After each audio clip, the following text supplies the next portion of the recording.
सबसे पहले आपने प्रथम इस महात्म की चर्चा को सुना। ये भागवत जी का पहला श्लोक, आप श्लोक 7 दिन आकर की कथा को सुना। प्रथम दिन सतचित घन आनंद परमात्मा की वंदना को सुनाया। सूत जी महाराज आज नैमिषारण्य तीर्थ में 88,000 सोनकादि ऋषि विराजमान है। सूत जी ने आकर के उनको सूत्र उपदेश दिया है और नारद जी महाराज ने भक्ति के कष्ट की निवृत्ति को किया।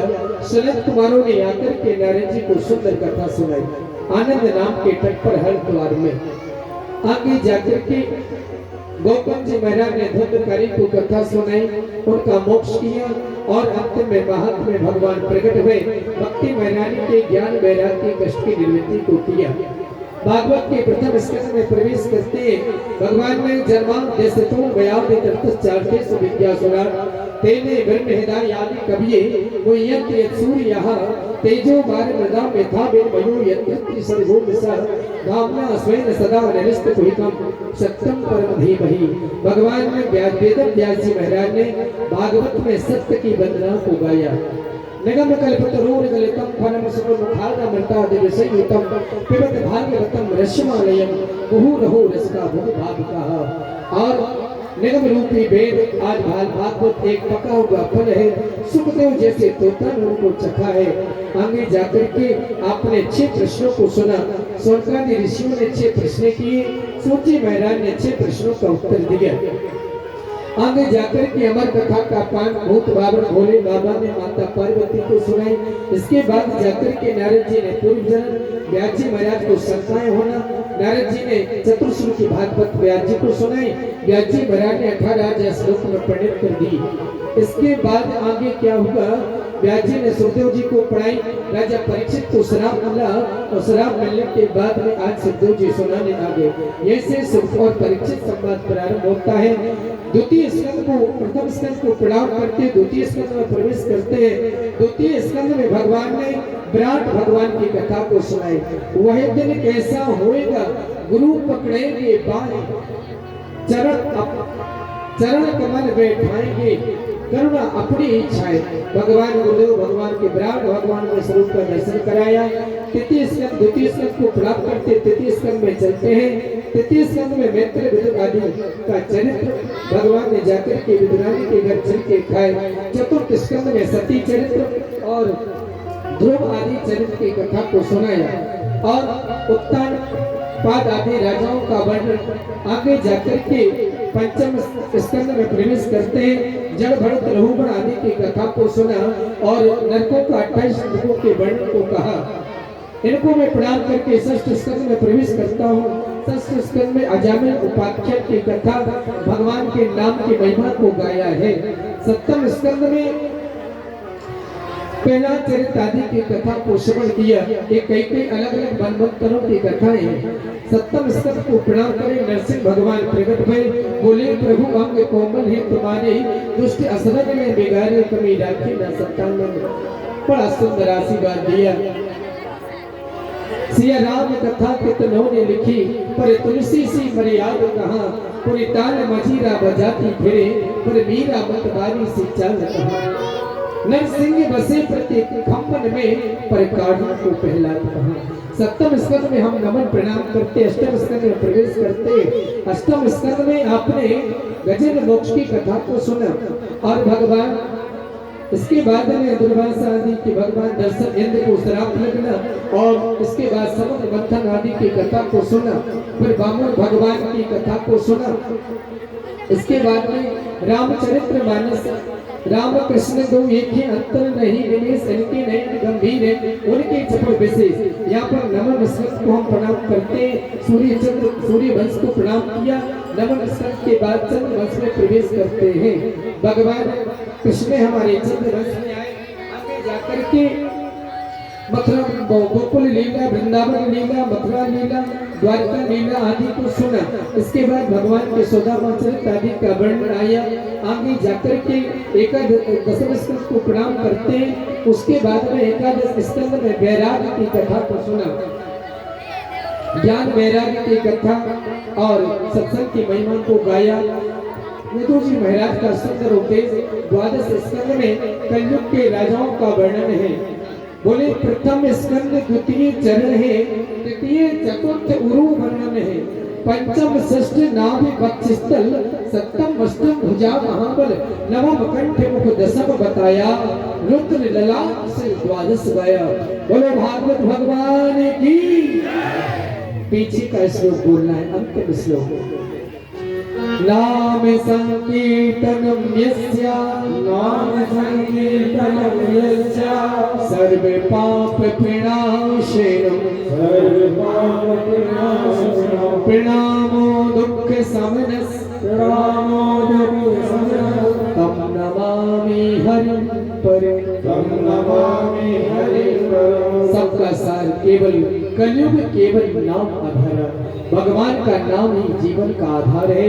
भैया इस नाम को लेकर के हमें रहना है। भागवत कथा को जो सुना है भैया, मैं इतना बड़ा विद्वान तो नहीं हूँ, लेकिन माँ विंध्यवासिनी की कृपा से, उनके प्रेरणा से आज ही हमारे गुप्ता परिवार में एक 5वीं भागवत भैया के चरणों में है। बड़े प्रेम से, तन से, लगन से हमारे गुप्ता परिवार ने बच्चों से लगा करके बड़ों तक, बाबूजी तक एक सी सेवा करी।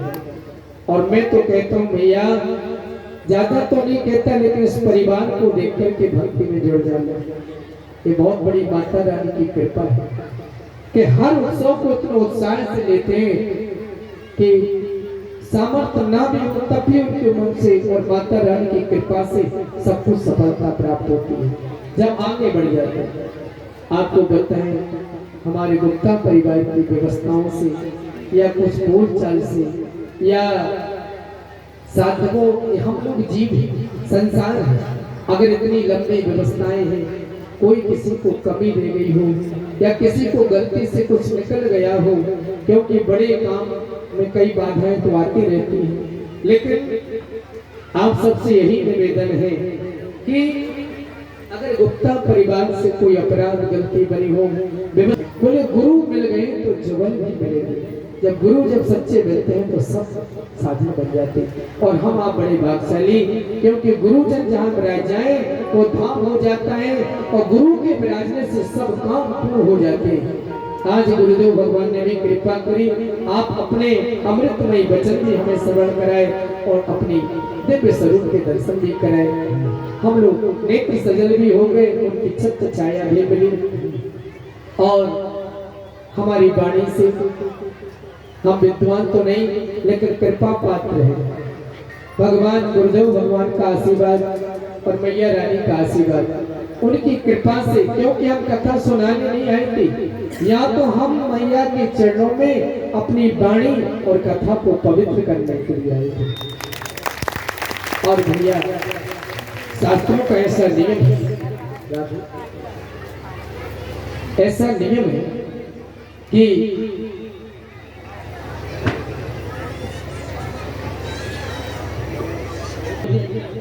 तो मैं आप सबसे आज दक्षिणा मांगता हूँ। हमारी भागवत की एक ही दक्षिणा है कि जितने आपके जीवन में अवगुण हो, कोई कुविचार हो, आप सब आकर के हमारी भागवत जी पर चढ़ा देना, यही सबसे बड़ी दक्षिणा होती है। एक कथा सुनकर के 2-4 दर्शन उधर गए, इससे बड़ी कोई दक्षिणा नहीं होती। और हमारी वाणी ही है, अगर हमारी वाणी से 7 दिन में कोई गलत शब्द निकल गए हो तो उसको अपना समझ करके हमारी भागवत जी पर वापस कर देना, अच्छे अच्छे शब्दों को अपने जीवन में उतार लेना, यही सबसे बड़ी कथा की सफलता है। और हमारे आचार्य गण, यज्ञाचार्य में सभी हमारे ब्राह्मण देवता, इन्होंने मिलकर के बढ़िया सुंदर माता रानी के यज्ञ को सफल बनाया, सुंदर मंत्रों के द्वारा देव आवाहन किया, ये बहुत बड़ी कृपा। इसके बाद आचार्यों को खूब ढेर सारी बधाई। उन आचार्यों को भी यदि कोई कमी परिश्रम पड़ा हो तो हम यजमान की तरफ से गद्दी से उनको क्षमा याचना करने का वचन देते हैं। महाराज सब कुछ भूलकर प्रसन्न होकर आशीर्वाद देकर के हमारे गुप्ता परिवार को खूब ढेर सारी शुभकामनाएं दें। इसके बाद हमारे पंचासी निवेदितगण और हमारे सहपाठी भाई पहला दस्तारधारी तरल गति तया चोट धबा कांसधारी वीणाधारी सुरसिरी सुर कुशलतया राग करताल जनोभू इंद्रो वादी मृदंगम जय जय शुक्रा कीर्तने ते कुमारा यत्राग्रे भाव भक्ता सरसोचन्या व्यास पुत्रो भूमा। जो आगे गाने पे बैठे अपनी मधुर धुन में मधुर आवाज में इन्होंने, उनका नाम श्याम सुंदर है, बढ़िया अपनी वाणी से आपने सुंदर भजनों को सुनाया। बहुत बहुत बधाई के पात्र है। ऐसी भागवत जी और माँ विंध्यवासिनी की कृपा से आप आगे बढ़े।